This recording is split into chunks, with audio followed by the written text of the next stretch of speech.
L'objectif, selon moi, pour Samsung, pour son Samsung Galaxy S25 Ultra, sont le confort d'utilisation, la simplicité et surtout l'expérience utilisateur par rapport aux fonctionnalités IA que va nous proposer ce nouveau téléphone. Bonjour à tous, c'est Hugo et bienvenue sur cette nouvelle vidéo. Ici, comme tu l'as compris, on parle encore une fois du Samsung Galaxy S25 Ultra. Allez, c'est parti!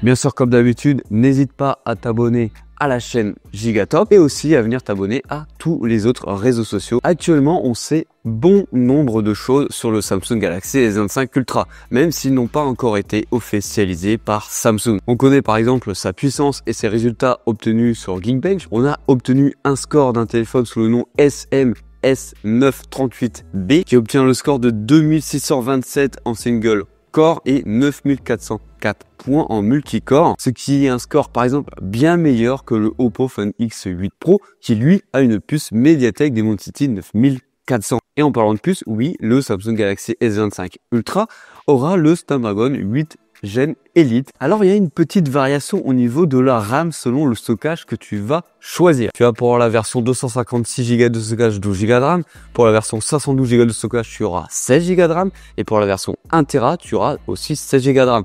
Tu pourrais me dire Hugo, pourquoi un changement de RAM? En tout cas, pourquoi une augmentation? Alors c'est pas nouveau chez Samsung d'avoir des téléphones avec 16 Go de RAM, c'était déjà le cas sur le S20 Ultra et après sur le S21 Ultra. Cette augmentation de RAM a pour objectif d'offrir une meilleure expérience lors des multitâches de plusieurs applications sur ton téléphone, d'avoir une meilleure fluidité sur les jeux vidéo et surtout d'avoir beaucoup plus de RAM pour venir accompagner les nouvelles fonctionnalités IA qui devraient arriver au fil des années sur ton téléphone. Bon, oui, ok, on va quand même en parler du design, même si on le connaît depuis longtemps. On sait qu'on aura un écran AMOLED de 6,8 pouces avec des bordures vraiment ultra fine entre l'écran et les bordures du téléphone. On sait qu'à l'arrière, on aura 4 capteurs photo avec la même disposition que le S24 Ultra, mais cette fois-ci, avec les petits anneaux autour, comme tu vois ici, on aurait les mêmes contours que sur le Z Fold 6. Et on sait aussi que, ça y est, les bordures complètement carrées comme ceci, c'est fini, on aurait des bordures totalement arrondi. Et en parlant de photos, quelles sont les capacités des capteurs photo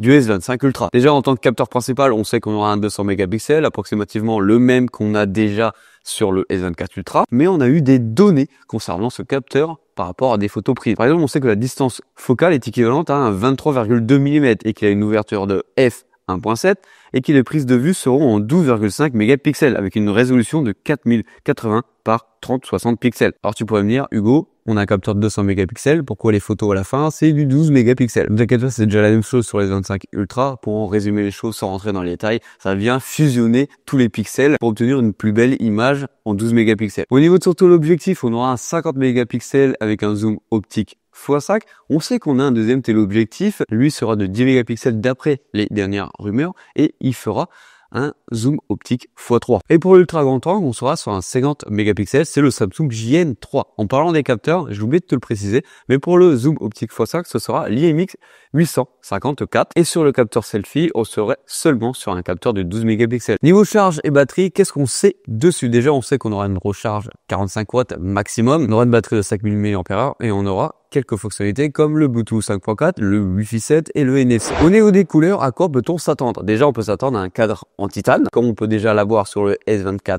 Ultra, mais cette fois-ci avec d'autres coloris. Rappelle-toi l'année dernière, quand on parlait des S24 Ultra et des téléphones qu'on allait choisir, moi, il y avait le jaune et cette couleur-là qui m'intriguait beaucoup. Pour ma part, j'ai choisi la couleur violette, mais cette fois-ci sur le S25 Ultra, on aurait le noir, le bleu, le gris, l'argent, le bleu noir, le rose argent et le vert date. Alors pour l'instant le bleu noir comme ça me donne plutôt envie, j'ai hâte de voir la couleur que ça va être. J'espère que ça va être une petite couleur nacrée qui va venir changer par rapport à sa disposition à la lumière. Alors on ne peut pas parler de S25 Ultra sans parler des nouvelles fonctionnalités de One UI 7. Alors oui, je t'ai déjà sorti une vidéo très récemment sur One UI 7, mais ne t'inquiète pas, sur cette partie-ci, je vais te résumer les choses vraiment très rapidement pour te donner les nouvelles fonctionnalités de ce S25 Ultra. Déjà, au niveau de l'interface, on a du changement. Tu as la fonctionnalité No Bar qui va venir arriver sur ton téléphone. En gros, c'est quoi? C'est une petite barre que tu vas avoir sur ton écran de verrouillage, juste ici, en bas, qui va permettre d'avoir certaines fonctionnalités et certaines dispositions par rapport à tes notifications. Tu vas par exemple avoir l'interprète, la musique, l'enregistrement, le chronomètre et bien d'autres applications qui te seront disponibles. Alors tu as aussi l'écran d'accueil qui a été simplifié. Tu vas pouvoir remarquer que tu as un design épuré et des widgets qui sont vraiment beaucoup plus simplifiés. Franchement, moi j'adore. On a aussi un changement au niveau des icônes. Je sais que ça déplaît à beaucoup de personnes là-dessus,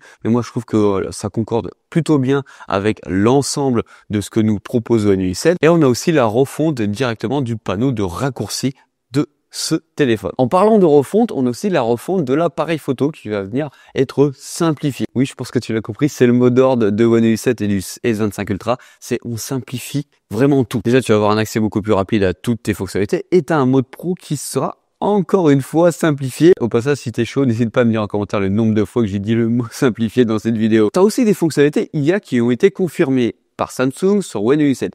On devrait sans doute en avoir d'autres lors de la présentation des S25 Ultra. Déjà, on a l'outil avancé d'aide à la rédaction. C'est déjà quelque chose qu'on a sur notre téléphone, mais sur quelques applications dédiées. Celle-ci va te permettre de venir résumer le contenu, vérifier l'orthographe et la grammaire et formater automatiquement des notes en puce. Et ça, sur n'importe quelle application. Tu as aussi la transcription des appels. Ça, c'est déjà disponible sur ton S24 Ultra, mais cette fois-ci pour 20 langues différentes. Mais cette fois-ci, tu aurais la rédaction de ton appel directement. Donc, plus besoin de venir prendre des notes si tu fais un appel avec un client, par exemple. Alors, le lancement prévu de ce téléphone, c'est pour quand? Déjà, on sait que le téléphone sortira avec Android 15 et One UI 7. Ça, c'est une certitude. Et que le téléphone aura aussi 7 ans de mise à jour majeure. C'est fort probable que Samsung reste sur cette continuité-là d'offrir 7 ans de mise à jour.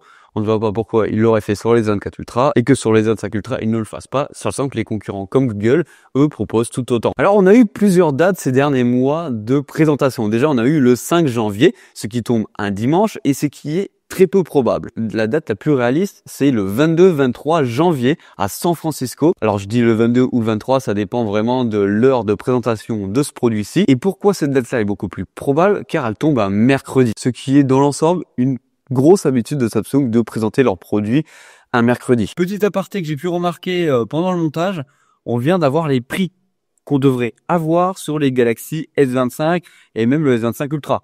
Alors, par exemple, pour la version 256 Go de stockage, on serait à 1449 €.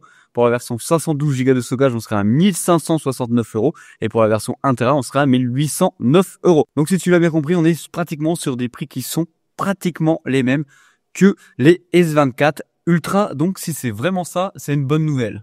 Pas d'augmentation de prix pour une... Voilà, on arrive sur la fin de cette vidéo. Comme d'habitude, je veux bien avoir ton avis en commentaire sur ce produit-ci. Moi, j'attends vraiment avec impatience ce produit-ci pour venir l'essayer et surtout le comparer à mon S24 Ultra et aussi le comparer à tous les autres téléphones haut de gamme qui vont bientôt sortir en France. Et on sait qu'en janvier, il y en a beaucoup. On doit avoir le Xiaomi 15 Ultra, le OnePlus et probablement la présentation en France du Honor Magic 7 Pro. Voilà, comme d'habitude, c'était Hugo sur la chaîne Gigatop. Allez, bisous!